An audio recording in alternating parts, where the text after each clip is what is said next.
بسم اللہ الرحمن الرحیم الا ان اولیاء اللہ لا خوف علیہم ولا هم يحزنون الذین آمنوا وكانوا يتقون صدق اللہ مولانا العظیم وصدق رسولہ النبی الکریم الرؤوف الرحیم اللہم نور قلوبنا بالقرآن وزین اخلاقنا بالقرآن وادخلنا الجنة بالقرآن ونجنا من النار بالقرآن قال اللہ تعالی وتبارک فی شان حبیبہ مخبرا وآمرا ان اللہ وملائکتہ یصلون علی النبی یا ایہا الذین آمنوا صلوا علیہ وسلموا تسلیما الصلاة والسلام علیکہ یا رسول اللہ وعلی آلک واصحابک یا محبوب رب العالمین الصلاة والسلام علیکہ یا نبی الرحمہ وعلی آلک واصحابک یا رسول الملاحم۔ تمام حمد و ثنا، تعریف و توصیف اللہ جل مجدہ الکریم کی ذات بابرکات کے لیے، جو خالق کائنات بھی ہے اور مالک شش جہات بھی۔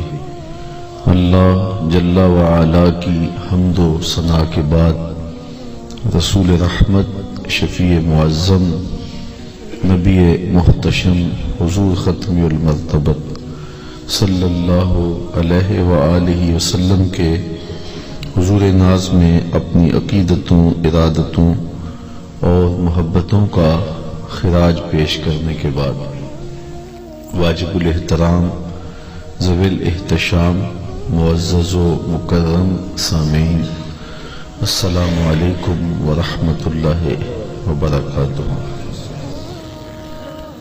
عالی مرتبت علماء کرام، صدر مجلس حاضر اور محتشم سامعین، میں نے آپ کے سامنے کتاب اللہ سے جو کلمات تلاوت کرنے کا شرف حاصل کیا ہے، ان میں اولیاء کی عظمت کو بیان کیا اور ان کا عرفان دیا۔ ولی باقاعدہ قرآنی اصطلاح ہے اور یہ دھرتی اولیاء کے وجود سے محروم نہیں۔ اس امت کی من جملہ خصوصیات میں سے ایک خصوصیت یہ ہے کہ اس امت میں قیامت تک اولیاء موجود رہیں گے۔ اب ولی کون ہے، ولی کسے کہتے ہیں، اس کی معرفت کیسے حاصل ہو، یہ ایک مشکل اور پیچیدہ موضوع بھی ہے، لیکن اس کے لیے جو ہمیں معرفت کا طریقہ دیا گیا ہے وہ انتہائی سادہ سا فارمولہ بھی ہے۔ بعض نے تو کہا کہ ولی کی پہچان بہت مشکل ہے، حتیٰ کہ ولی را ولی می شناسد، ولی کو ولی ہی پہچان سکتا ہے، لیکن وہ مختلف مدارج اور فائز المرام اور مختلف مقامات رفیع پر جو لوگ فائز ہیں ان کے مراتب کے حساب سے ہے۔ باقی ولی کا جو سادہ مفہوم ہے، اللہ کی قربت کا مقام رکھنے والے یہ لوگ جو ہیں، ان کی معرفت ہمیں کتاب اللہ نے دی ہے، اور وہ دو نشانیاں بیان کی اسی آیت کریمہ کے آخر میں، الذین آمنوا وکانوا یتقون۔ یہ جو جنہیں خوف نہیں ہے، جنہیں حزن و ملال نہیں ہے، جو اس مادی دنیا میں ایک خوبصورت زندگی گزار رہے ہیں اور اخروی زندگی میں غموں سے دکھوں سے آزاد ہوں گے، عذاب الہیہ میں شکار نہیں ہوں گے، بلکہ اللہ کی رضا کے حصار میں ہوں گے۔ یہ کون خوش نصیب لوگ ہیں؟ ایمان اور تقوی رکھنے والے لوگ۔ تو یہ دوگانہ شرائط ہیں جو اہل اللہ کی معرفت کے لیے ہمیں دی گئی ہیں۔ امام فخر الدین رازی علیہ رحمہ تفسیر کبیر میں لکھتے ہیں کہ ایک ہے قوت نظریہ اور ایک ہے قوت عملیہ۔ نظریے کی قوت، عقیدے کی قوت، اور ایک ہے عمل کی قوت۔ یہ قوتیں جب مضبوط ہوں تو پھر اللہ کا ولی معرض وجود میں آتا ہے۔ یعنی یہ دو قوتیں جب ایک ذات میں جمع ہوتی ہیں اور وہ جتنی ہی مضبوط ہوں اس قدر اللہ کا ولی مقامات رفیع پہ فائز المرام ہوگا۔ الولایت عبارت عن القرب، امام رازی نے لکھا ہے کہ ولایت قرب الہی سے عبارت ہے۔ تو جس کو اللہ کی قربت زیادہ ہوگی وہ بڑا ولی ہوگا۔ اور ولی فعیل کے وزن پر صفت کا صیغہ ہے، تو فعیل کبھی فاعل کے معنی میں ہوتا ہے اور کبھی مفعول کے معنی میں ہوتا ہے۔ تو اگر فعیل کے معنی میں ہو اور جو ہے وہ فاعل کے معنی میں ہو تو اس کا معنی ہے مدد کرنے والا، اور اگر جو ہے وہ مفعول کے معنی میں ہو تو اس کا مطلب یہ ہے کہ مدد کیا گیا۔ مدد کرنے والا، تو ولی اللہ کا معنی پھر ہوا اللہ کی مدد کرنے والا، تو کیا اللہ کو مدد کی ضرورت ہے؟ تو علماء فرماتے ہیں کہ یہاں دین مقدر ماننا پڑے گا۔ ولی اللہ اے ولی دین اللہ، یعنی ولی اللہ کا معنی ہوگا اللہ کے دین کا مددگار، جو دین کی نصرت، دین کی تائید، دین کی اعانت کرے۔ تو وہ جتنی زیادہ کوئی دین کی اعانت اور مدد کرے گا اللہ تعالیٰ کا اتنا ہی قرب اس کو نصیب ہوتا چلا جائے گا۔ اور اگر یہ مفعول کے معنی میں ہے تو پھر اس کا مطلب ہے جس کی اللہ مدد کرے۔ تو اللہ تعالیٰ جب اپنے بندوں کی مدد کرتا ہے تو یہاں تک فرمایا کہ جب میرا بندہ فرائض کی ادائیگی کے بعد کثرت نوافل سے میرا قرب اختیار کرتا ہے اور مجھ سے محبت کرتا ہے تو پھر میں اس سے محبت کرنے لگ جاتا ہوں۔ اور پھر فرمایا فَكُنْتُ سَمْعَهُ الَّذِي يَسْمَعُ بِهِ، میں اس کی آنکھیں بن جاتا ہوں جن کو وہ دیکھتا ہے، میں ان کے کان بن جاتا ہوں جن سے وہ سنتا ہے، میں اس کے ہاتھ بن جاتا ہوں جن سے وہ پکڑتا ہے۔ اسی طرح اس کے چلنے کی طاقت کا ذکر کیا۔ تو جو اللہ تعالیٰ جل شانہ کی قربت کے حصار میں آتا ہے پھر اللہ تعالیٰ اس کو مدد دیتا ہے۔ پھر کان اس کے ہوتے ہیں لیکن اللہ ان میں وہ اضافی قوتیں ڈال دیتا ہے۔ زبان اس کی ہوتی ہے لیکن بولتا ہے تو پھر لفظ خالی نہیں جاتے، وہ دلوں میں اترنے والے تیر ہوتے ہیں۔ آنکھیں اس کی ہوتی ہیں لیکن نگاہوں میں بجلیاں رکھ دی جاتی ہیں۔ ہاتھ اس کے ہوتے ہیں لیکن قوت بطش، پکڑنے کی قوت، وہ اپنی جناب سے خاص طور پہ ودیعت کرتا ہے۔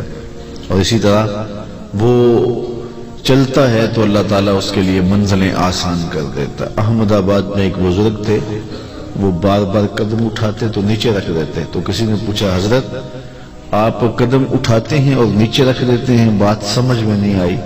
فرمایا سنا تھا اولیاء اللہ کے لیے زمین 2.5 قدم ہوتی ہے، میں تو 1 قدم اٹھاتا ہوں تو ختم ہو جاتی ہے۔ تو طی زمان بھی ہوتا ہے، طی مکان بھی ہوتا ہے۔ اولیاء اللہ کے لیے وقت بھی سمیٹ دیا جاتا ہے اور فاصلے بھی سمیٹ دیے جاتے ہیں، اور اس کو قرآن مجید سے ہی سمجھا جا سکتا ہے۔ آصف بن برخیہ کے لیے فاصلوں کا سمیٹ دیا جانا اور آنے واحد میں تخت بلقیس ملک سبا سے آنے واحد میں قدموں میں حاضر کر دینا، تو یہ ایک عمدہ مثال ہے جو قرآن کے دامن میں موجود ہے۔ تو اللہ تعالیٰ ان کو مدد دیتا ہے اور وہ دین کی مدد کرنے والے ہوتے ہیں۔ ہمارے ہاں یہ ہے کہ ولی کے حوالے سے لوگوں کے نظریات بڑے عجیب و غریب ہیں، اور یہ موضوع آج میں نے اس لیے چھیڑا ہے۔ ایک تو چونکہ یہ موسم ہے سفر المظفر کا، اور اس مہینے میں کثرت سے اولیاء اللہ کے وصال ہیں، تو دوسری بات یہ ہے کہ اس وقت مداری گر اور مختلف قسم کے لوگوں کو لوگ فالو کر رہے ہیں۔ یہ پچھلے دنوں کے اندر قصور کا ایک واقعہ ہوا، تو لوگ اس کو بنیاد بنا کر ہمارے مسلک پہ بات کر رہے ہیں کہ یہ دیکھو یہ ان کے پیر ہیں، اور حوالہ یہ ہے کہ دیکھو اتنے لوگ ان کے پاس جا رہے تھے تو یہ ان لوگوں کے مقتدا ہیں، حالانکہ انہیں بنیادی اور پہلا کلمہ بھی نہیں آتا تھا۔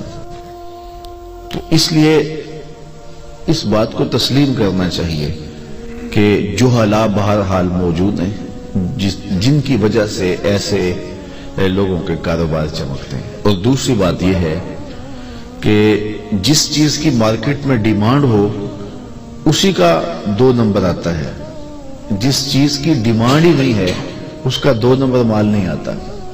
چونکہ اولیاء امت کی ضرورت ہیں، اولیاء باقاعدہ ایک قرآنی اصطلاح ہے، اولیاء سے وابستگی دنیا اور آخرت کی بہتری کی ضمانت ہے۔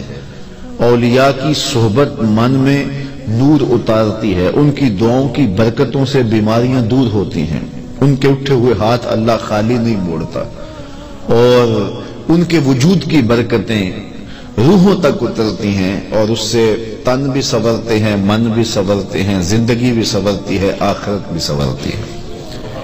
تو چونکہ اولیاء ہماری ضرورت ہے، بالخصوص بر صغیر پاک و ہند کے جو لوگ ہیں ان کے تو خون میں اولیاء کی محبت شامل ہے۔ یہاں کوئی نبی نہیں آیا، صحابی کے آنے میں بھی اختلاف ہے، تو یہاں اولیاء نے اسلام پھیلایا ہے، اور ہم اپنے آباء و اجداد کے شجرے پڑھیں، ان کے نسب نامے دیکھیں، تو چند پشتوں کے بعد یا سکھ ہوگا یا ہندو ہوگا۔ تو کس طرح پھر انہوں نے اسلام قبول کیا؟ تو کسی نے حضرت داتا گنج بخش علی حجویری کے ہاتھوں پہ بیعت کی۔ اقبال نے کہا تھا خاک پنجاب از دم او زندہ گشت، پنجاب کی دھرتی ان کے دم سے زندگی پاتی ہے۔ اسی طرح اجودھیا کے اندر حضرت عطائے رسول حضرت خواجہ معین الدین چشتی اجمیری علیہ رحمہ نے جو ہے وہ فیض بانٹا، اور جدھر نظر اٹھتی گئی لوگ کلمہ پڑھتے چلے گئے۔ ادھر وجودیہ میں وہ فیض بانٹ رہے ہیں، اور ادھر وجودن کے اندر پاک پتن کے اندر حضرت بابا فرید گنج شکر علیہ رحمہ کی نگاہ بجلیاں برسا رہی ہے، اور دلوں میں ایمان کی کرنیں بو رہی ہے۔ اسی طرح شاہ عبداللطیف بٹائی سچل سرمست سے لے کر کے بلبل شاہ بخاری تک یہ سارا ایک پھیلا ہوا سلسلہ تو ذہب ہے، اور یہ سونے کی کڑیاں ہیں۔ ان لوگوں کی وجہ سے ہمارے آباء و اجداد کو اسلام ملا، دین ملا۔ چونکہ ہمارے خون میں وفا ہے تو کبھی بھی ہم اولیاء اللہ سے فرار اختیار نہیں کر سکتے، اور اپنی ضرورت سمجھتے ہیں۔ تو جب اولیاء ہماری ضرورت ہیں، ہمارے خون میں ان کا پیار ہے، اور ان کے لیے بچپن سے ہی ہمیں محبت سکھائی گئی ہے، اولیاء کا ادب کرنا، ان کی تکریم بجا لانا، ان کے حضور حاضر ہونا، ان کے ادب کے تقاضوں کو پورا کرنا، یہ ہمیں ماں کی گٹی سے ملتا ہے، اور آغوش مادر سے سبق دیا جاتا ہے۔ تو پھر ہم اس کی تلاش میں بھی ہوتے ہیں، اور جہاں کہیں سنتے ہیں وہاں لڑک بھی جاتے ہیں۔ تو چونکہ اصل کی ڈیمانڈ موجود ہے، تو پھر جس کی ڈیمانڈ ہو اس کی نقل بھی آتی ہے۔ مارکیٹ میں نقل اسی کی آتی ہے جس کی اصل کی ڈیمانڈ ہو۔ تو اس لیے یہ تو ہے کہ مارکیٹ کے اندر 2 نمبر مال موجود ہے، اصل کے دھوکے میں لوگ اس کو بھی خرید لیتے ہیں۔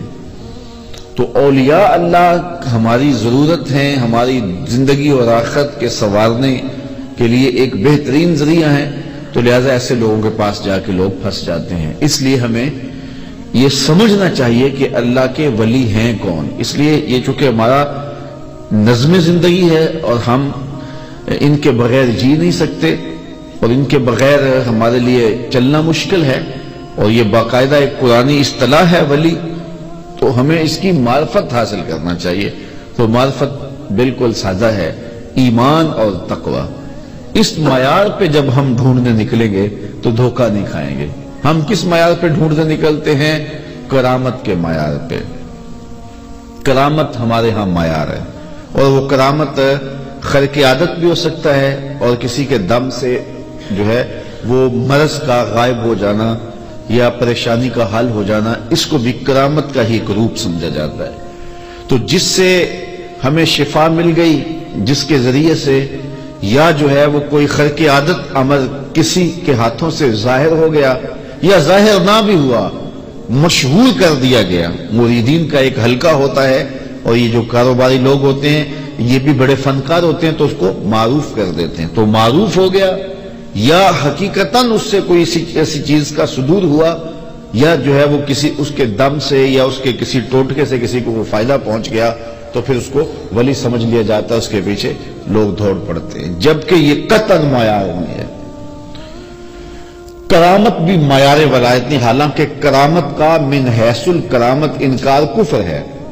اگر کوئی کہے کہ میں نہیں مانتا کرامات کو تو وہ کافر ہے، اور وہ کرامات جن کا بیان کتاب اللہ میں موجود ہے ان کا انکار بھی کفر ہے. جس طرح عاصم بن برخیہ کا تخت بلقیس لانا، حضرت سیدہ مریم کے حجرے میں بے موسم پھلوں کا موجود ہونا، اسی طرح اصحاب کہف کا جو ہے وہ کتنی مدت مدید تک سوئے رہنا اور قدرت ان کی کروٹیں بھی بدلتی رہی. تو یہ کرامات ہیں اولیاء کی، ان کا انکار بھی کفر ہوگا. اسی طرح حدیث میں بھی کچھ کرامات کا ذکر ہے، اگر وہ حدیث متواترہ ہیں تو انکار کفر ہے، لیکن متواترہ نہیں ہے. دیگر حدیث میں جو ہے وہ کرامات کا بیان ہے تو ان کا انکار بھی گمراہی ہے، چونکہ وہ حدیث کا انکار لازم آئے گا. تو اب سوال یہ ہے کہ یعنی کرامت، اگرچہ کرامت بھی اصطلاح شریعت ہے، کرامت بھی برحق ہے، اور کرامات کا انکار بھی کفر ہے، اور کرامات موجود ہوتی ہیں، لیکن اس کے باوجود کرامت ولایت کو پہچاننے کا معیار پھر بھی نہیں ہے. کیوں؟ ہاں کسی کو ولی پہچان لیں، کسی کی معرفت جو قرآن نے ضابطہ دی ہے اس کے ذریعے سے کسی شخص کی ولایت کی سمجھ آ جائے، اور پھر جو کرامت ہوگی وہ اس کی ولایت کی تصدیق کے طور پہ ہوگی. لیکن معرفت جو ہے وہ کرامت کے ذریعے سے نہیں ہوگی کہ کرامت ہے تو یہ ولی ہے، نہیں. ایمان اور تقوی ہے تو ولی ہے. اب کرامت ہے تو پھر یہ اس کی ولایت کی تائید ہو گئی، تصویب ہو گئی، تصدیق ہو گئی. تو معیار کرامت نہیں ہے، معیار جو ہے وہ ولایت کے لیے ایمان اور تقوی ہے. اس پر بہت سارے لوگوں نے بہت کچھ لکھا ہے، لیکن سب سے خوبصورت حضرت داتا گنج بخش علی حجویری علیہ الرحمہ نے کرامات کے باب میں لکھا، اور ایک ہی مثال آپ نے دی جس سے یہ سارا مسئلہ حل ہو گیا. آپ فرماتے ہیں کہ حضرت شیخ ابراہیم الخواص بہت بڑے بزرگ ہیں، جنگل میں جا رہے تھے، تو کوئی شخص آپ کے پاس آ کے کھڑا ہو گیا. کہا کہ آپ ابراہیم الخواص ہیں؟ فرمایا ہاں. اس نے کہا کہ میں آپ کی قربت میں کچھ دن گزارنا چاہتا ہوں تاکہ آپ کی صحبت کا فیض پاؤں. شیخ ابراہیم الخواص فرمانے لگے کہ میں تو بڑا کٹھن سفر کر رہا ہوں اور تم میرے ساتھ چل نہیں پاؤ گے. اس نے کہا کہ جناب نہیں، میں آپ کے ساتھ جانا چاہتا ہوں. شیخ ابراہیم خواص فرمانے لگے کہ مجھے تیرے وجود سے کفر کی بو آتی ہے. اس نے کہا میں عیسائی ہوں اور دیار غرب سے چل کے یہاں تک پہنچا ہوں، آپ کی صحبت میں رہنے کی تمنا تھی اور مجھے آپ اپنی صحبت سے محروم نہ رکھیے. شیخ فرمانے لگے کہ میری صحبت میں بڑی تکلیفیں تمہیں گوارا کرنا پڑے گی، صبر کر لو گے؟ اس نے کہا جی میں صبر کروں گا. فرمایا چلو آ جاؤ میرے ساتھ. سفر پر گامزن ہو گئے. کچھ دن گزرے تو بھوک کی شدت سے اس کی ٹانگیں کپ کپانے لگی، اور وہ حضرت شیخ ابراہیم الخواص کو کہنے لگا کہ آپ اللہ کے ہاں مقبول ہیں تو مجھ سے حضرت گوارا نہیں ہوتا، میں بہت برداشت کیا لیکن اب میرے بس سے باہر ہو گئے، تو اللہ کے ہاں آپ کی جو قدر و منزلت ہے اس کا وسیلہ دے کر کے اس سے کچھ میرے لیے کھانے کا انتظام کروائیے۔ فرمایا میں نے کہا تھا کہ میرے ساتھ تم گوارا نہیں کر سکو گے سفر کی صعوبتیں۔ اس نے کہا جی میں نے بالکل وعدہ کیا تھا لیکن اب میرے بس کا روگ نہیں رہا۔ خیر شیخ نے سجدے میں سر رکھا اور اللہ کی بارگاہ میں عرض گزار ہوئے، اے اللہ اس کافر کے سامنے مجھے رسوا نہ کرنا۔ یہ بات حضرت شیخ ابراہیم الخواص نے اللہ کی بارگاہ میں عرض کی۔ پھر اس کے بعد آپ نے سر اٹھایا تو آسمان سے ایک طبق اترا جس کے اوپر 2 روٹیاں اور 2 شربت کے پیالے تھے۔ تو حضرت ابراہیم الخواص نے ایک شربت کا پیالہ ایک روٹی اسے دے دی، ایک خود لے لی، پھر سفر پہ گامزن ہو گئے۔ چند دن گزرے تو اس کی دوبارہ وہی حالت ہو گئی، پھر ٹانگیں کانپنے لگی، بھوک کی شدت اور ہونٹ ایک دوسرے سے بجنے لگے۔ شیخ فرمانے لگے کہ میرے دل میں آیا کہ روز روز ایک جیسے حالات نہیں ہوتے، اس دن تو لاج رہ گئی تھی، تو یہ آج پھر مجھے کہے گا تو کہیں مشکل نہ بن جائے۔ تو میں نے کہا کہ میاں تو بھی عیسائیوں کا پیر پادری ہے، آج تیری باری ہے۔ تو اس نے بھی فوراً سجدے میں سر رکھ دیا اور میں نے دل ہی دل میں کہا کہ اس کا سجدہ ریز ہونا کیا معنی رکھتا ہے، لیکن تھوڑی دیر کے بعد جب اس نے سر اٹھایا تو آسمان سے طبق اترا جس پر 4 شربت کے پیالے اور 4 روٹیاں تھیں۔ مجھے کہنے لگا کل یا شیخ، حضرت کھائیے۔ میں نے کہا میں نہیں کھاؤں گا، کرامت ہو نہیں سکتی، استدراج کا کھانا میرے لیے جائز نہیں ہے۔ تو اس نے کہا حضرت کھائیے اور 2 مبارکیں لیجئے۔ میں نے اللہ کی بارگاہ میں سجدہ ریز ہو کے کہا، اے اللہ اگر اسلام سچا دین ہے تو 2 پیالے شربت کے اور 2 روٹیاں دے دے، اور اگر ابراہیم الخواص واقعی تیرا ولی ہے 2 شربت کے پیالے اور 2 روٹیاں اس کے صدقے سے دے دے۔ تو ایک تو آپ اپنی ولایت کی مبارک لیجئے اور دوسرا ہاتھ بڑھائیے اور مجھے مسلمان کیجئے، میرے اسلام کی مبارک لیجئے۔ تو حضرت داتا گنج بخش علی اجمیری اس واقعہ کو لکھنے کے بعد تبصرہ کرتے ہیں کہ دیکھو ابراہیم الخواص جیسا شخص یہاں تشویش میں مبتلا ہو جاتا ہے اور تذبذب میں آ جاتے ہیں کہ یہ کرامت ہے یا استدراج ہے۔